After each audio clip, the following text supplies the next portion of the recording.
तो यहाँ पे आप सर्च भी कर सकते हैं लारावेल एलोक्वेंट, आप सर्च करें eloquent versus query builder, query builder, और यहाँ पे आपने स्टैक और फ्लो के एक आंसर पे आ जाना है। यहाँ पे ये देखें लारावेल एलोक्वेंट वर्सेस डीबी फैसेड, ये 7 years अगो ये क्वेश्चन रेज हुआ था, और यहाँ पे आप उनका प्रोज एंड कॉन्स बता रहे हैं कि कौन सा आपको यूज़ करना है, कहाँ पे यूज़ करना है, कौन सा ज़्यादा फास्ट है। ठीक है, eloquent Laravel implementation of active record pattern weakness, यहाँ पे कह रहा है कि दोनों की अपनी स्ट्रेंथ और वीकनेस हैं।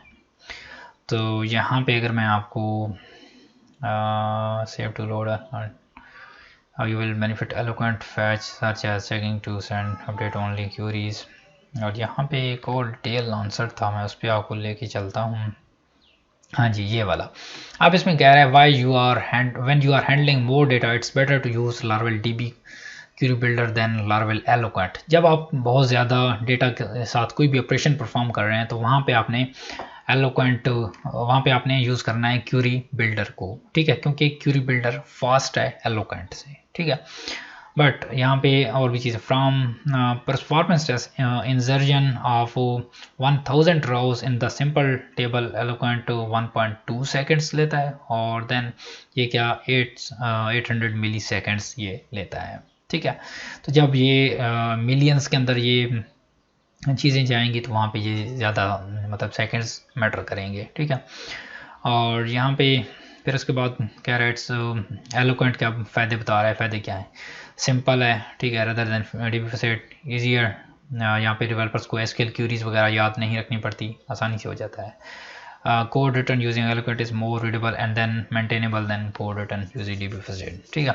मेंटेनेबल भी ज़्यादा ईजी है क्योंकि आपको जस्ट उसका नाम लिखना है और देन उसके बाद उसको फाइंड कर सकते हैं rather than writing the still queries, right.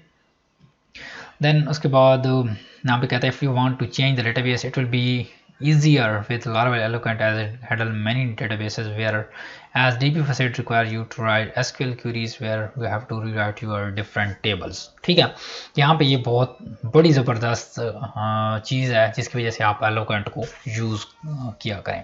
उसकी रीज़न क्या है, यहाँ बता रहा है कि जब आप मल्टीपल डेटाबेसेस यूज़ करेंगे तो वहाँ पे लेट्स सपोज आप MySQL यूज़ कर रहे हैं। ठीक है, तो अगर इन फ्यूचर आपने क्यूरीज वगैरह आपका एक प्रोजेक्ट बना हुआ है, आपका इरादा चेंज होता है कि आप डिफरेंट डेटाबेस यूज़ करना चाहते हैं। ठीक है, so let's say MongoDB use करना चाहते हैं या Postgres यूज़ करना चाहते हैं, तब उस केस के अंदर क्या होगा कि आपको जो यहाँ पे इसके अंदर आपने क्यूरीज इस तरह से लिखी होंगी रा के अंदर और क्यूरी बिल्डर के अंदर, वहाँ पे आपको बिट चेंजिंग करनी पड़ेगी। ठीक है, तो अब लेट से आपने 5000 क्यूरी लिख रखी है तो वहाँ पे मैनुअली आपको वो चेंज करनी पड़ेगी। ठीक है, बट यहाँ पे कह रहा है कि अगर जब आप एलोक्वेंट यूज़ करेंगे तो वहाँ पे ये चीज़ें आपको करने की ज़रूरत नहीं है, एलोक्वेंट खुद उन चीज़ों को हैंडल कर लेता है। ठीक है, या इवन बहुत ज़्यादा चेंज करना पड़ेगा तो आपको जस्ट टेबल का नाम चेंज करना पड़ेगा, और देन यहाँ पे नाम आप एक जगह चेंज करेंगे, और अगर ये पोस्ट का मॉडल 20 जगह या 100 जगह यूज़ हो रहा है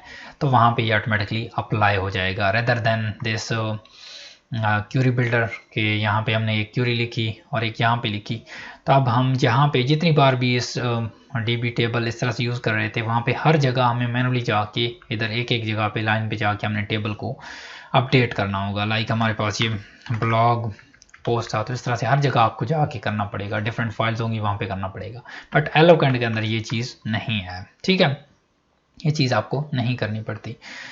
सो यहाँ पे ये कह रहा है कि अब इसने एग्जांपल भी दिया है कि जब आप यूनिवर्सिटी की वेबसाइट बना रहे हैं जिसके अंदर 5000 से 10,000 तक रिकॉर्ड्स हैं तो आप यूज़ कर सकते हैं एलोक्वेंट। ठीक है, जब आपके पास बहुत ज़्यादा 100 millions people every month 70 million post को कर रहे हैं तो वहाँ पे आप क्या यूज़ करें, क्यूरी बिल्डर यूज़ करें। तो जब आपने बहुत ज़्यादा लार्ज डेटा सेट पे काम करना हो तो आप क्यूरी बिल्डर को यूज़ कर सकते हैं, इवन आप दोनों को भी यूज़ कर सकते हैं। ठीक है, अब लेट से मैं भी इन चीज़ों को दोनों को भी कम्बिनेशन को भी यूज़ करता हूँ। मोस्टली मैं लारावेल एलोक्वेंट को यूज़ करता हूँ, और उसके अलावा जो समहाउ मेरे पास जो लार्ज सेट आ जाता है डेटा सेट तो वहाँ पे मैंने कोई ऑपरेशन परफॉर्म करना है तो वहाँ पे मैं एलोक्वेंट यूज़ कर लेता हूँ, सॉरी क्यूरी बिल्डर यूज़ कर लेता हूँ।